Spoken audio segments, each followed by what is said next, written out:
ಓಂ ಶಾಂತಿ.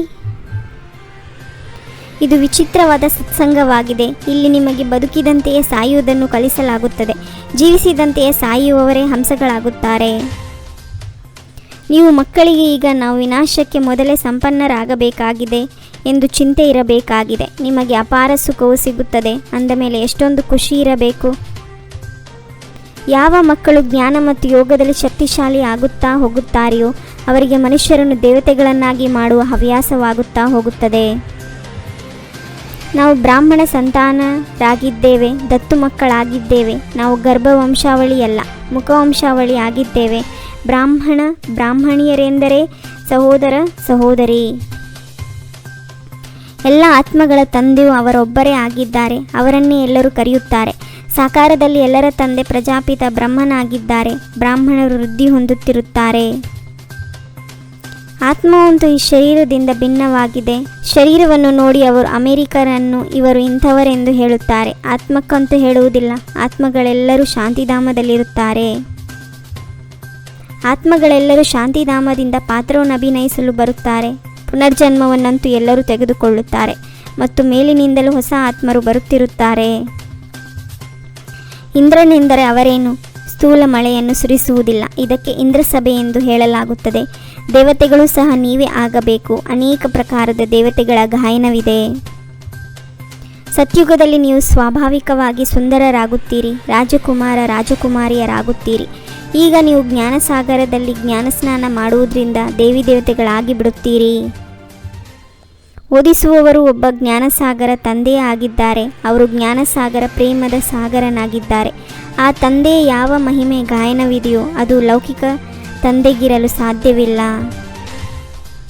ಯಾರು ವಿದ್ಯಾಭ್ಯಾಸದಲ್ಲಿ ಎಲ್ಲರಿಗಿಂತ ಮುಂದಿರುವರೋ ಅವರು ಅನ್ಯರಿಗೆ ಓದಿಸಲು ಸಾಧ್ಯ. ಯಾವಾಗ ವಿದ್ಯಾಭ್ಯಾಸವು ಪೂರ್ಣವಾಗುವುದೋ ಆಗ ಎಲ್ಲರೂ ದೇವಿ ದೇವತಾ ಧರ್ಮಕ್ಕೆ ವರ್ಗಾಯಿತರಾಗುತ್ತಾರೆ. ಭಾರತದಲ್ಲಿ ಯಥೇಚ್ಛವಾಗಿ ಹಣವಿತ್ತು. ಭಾರತವನ್ನೇ ಸ್ವರ್ಗವೆಂದು ಹೇಳಲಾಗುತ್ತಿತ್ತು. ಈಗಂತೂ ನರಕವಾಗಿದೆ. ಮತ್ತೆ ಸ್ವರ್ಗವನ್ನು ಯಾರು ಸ್ಥಾಪಿಸುತ್ತಾರೆ? ನರಕವನ್ನಾಗಿ ಯಾರು ಮಾಡುತ್ತಾರೆ? ನೀವು ಯಾವಾಗ ಪೂಜ್ಯರಾಗುತ್ತೀರೋ ಆಗ ಹೊಸ ಪ್ರಪಂಚವಿತ್ತು. ಜನಸಂಖ್ಯೆ ಕಡಿಮೆ ಇತ್ತು. ನೀವೇ ಇಡೀ ವಿಶ್ವದ ಮಾಲೀಕರಾಗಿದ್ದೀರಿ. ಈಗ ನಿಮಗೆ ಬಹಳ ಖುಷಿ ಇರಬೇಕು. ಸೃಷ್ಟಿಚಕ್ರವಂತೂ ಸುತ್ತಬೇಕಾಗಿದೆ. ಮಕ್ಕಳೇ ಇಂತಹ ಕಾಲೇಜನ್ನು ತೆರೆಯಿರಿ. ಎಲ್ಲ ರಚಯಿತ ಮತ್ತು ರಚನೆಯ ಆದಿ ಮಧ್ಯ ಅಂತ್ಯದ ಜ್ಞಾನವನ್ನು ಯಾರೇ ಆಗಲಿ ಬಹುಬೇಗನೆ ಅರಿತುಕೊಳ್ಳುವಂತಿರಬೇಕು. ಮೃತ್ಯುವಿಗೆ ಮೊದಲೇ ತೆರೆಗಡೆಯಾಗಬೇಕಾಗಿದೆ. ಬಹಳ ಸರ್ವಿಸ್ ಮಾಡಬೇಕಾಗಿದೆ. ಕೊನೆಯಲ್ಲಂತೂ ಯುದ್ಧಗಳು ನಡೆಯುತ್ತವೆ. ಪ್ರಾಕೃತಿಕ ವಿಕೋಪಗಳು ಆಗುತ್ತವೆ. ತಂದೆಯು ತಿಳಿಸುತ್ತಾರೆ, ಮಕ್ಕಳೇ ಹೋಗಿ ಸರ್ವಿಸ್ ಮಾಡಿ. ಯಾರು ಕೆಸರಿನಲ್ಲಿ ಬಿದ್ದಿದ್ದಾರೆಯೋ ಅವರನ್ನು ಹೊರತೆಗೆಯಿರಿ. ಹಾಗೆಂದು ಹೇಳಿ ನೀವು ಅದರಲ್ಲಿ ಹೋಗಿ ಬೀಳುವುದಲ್ಲ. ಲಾಸ್ಟ್ ಫಸ್ಟ್ ಬರುವುದಕ್ಕಾಗಿ ಮಹಾವೀರರಾಗಿ ಪುರುಷಾರ್ಥ ಮಾಡಬೇಕಾಗಿದೆ. ಮಾಯೆಯ ಬಿರುಗಾಳಿಗಳಿಗೆ ಅಲುಗಾಡಬಾರದು. ತಂದೆಯ ಸಮಾನ ದಯಾಹೃದಯಿಯಾಗಿ ಮನುಷ್ಯರ ಬುದ್ಧಿಯ ಬೀಗವನ್ನು ತೆರೆಯುವ ಸೇವೆ ಮಾಡಬೇಕಾಗಿದೆ. ಜ್ಞಾನಸಾಗರನಲ್ಲಿ ಪ್ರತಿನಿತ್ಯವೂ ಜ್ಞಾನಸ್ನಾನ ಮಾಡಿ ದೇವತೆಗಳಾಗಬೇಕಾಗಿದೆ. ಒಂದು ದಿನವೂ ಸಹ ವಿದ್ಯಾಭ್ಯಾಸವನ್ನು ತಪ್ಪಿಸಬಾರದು. ನಾವು ಭಗವಂತನ ವಿದ್ಯಾರ್ಥಿಗಳಾಗಿದ್ದೇವೆಂಬ ನಶೆಯಲ್ಲಿರಬೇಕಾಗಿದೆ. ಗಂಭೀರತೆಯ ಗುಣದ ಮೂಲಕ ಪೂರ್ತಿ ಅಂಕವನ್ನು ಜಮಾ ಮಾಡಿಕೊಳ್ಳುವಂತಹ ಗಂಭೀರತೆಯ ದೇವಿ ಅಥವಾ ದೇವತಾಭವ.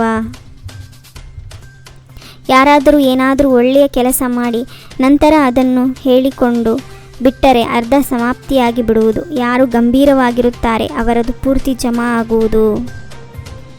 ಬಿಂದು ರೂಪದಲ್ಲಿ ಸ್ಥಿತರಾಗಿದ್ದಾಗ ಸಮಸ್ಯೆಗಳಿಗೆ ಸೆಕೆಂಡ್ನಲ್ಲಿ ಬಿಂದು ಹಾಕಲು ಸಾಧ್ಯವಾಗುವುದು. ಓಂ ಶಾಂತಿ.